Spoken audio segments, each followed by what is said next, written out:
आणि मग हे कोणामुळे? बाजूला बसलेल्या सीतेमुळे. आणि म्हणून तिने आपलं मूळ रूप धारण केलेलं आहे आणि तिच्या सीतेच्या अंगावर गाऊन गेलेली आहे. तेव्हा लक्ष्मणाने तिला विद्रूप केलेला आहे आणि आपल्या बहिणीच्या रक्षणार्थ त्या पंचवटीमध्ये खरं आणि दूषण आलेले आहे लढाईसाठी. 14,000 सैनिकांना घेऊन आलेले आहे. परंतु या 14,000 सैनिकांना श्रीराम आणि लक्ष्मण या दोघांनी लढवलेला आहे. त्यांचा नाश केलेला आहे. खरं दूषणांना मारून टाकलेला आहे. म्हणून मध्यम पातू करत वंशी, माझ्या या मध्यभागाचं रक्षण तू करावं.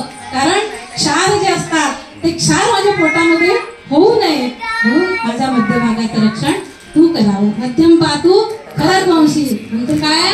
नाभीम जांबवदाश्रया, नाभीचं रक्षण जांबुवंतांना ज्यांनी आश्रय दिला अशा श्रीरामांनी. पहा विशेषण बघा कुठे कुठे काय काय कसे कसे लावलेले आहेत.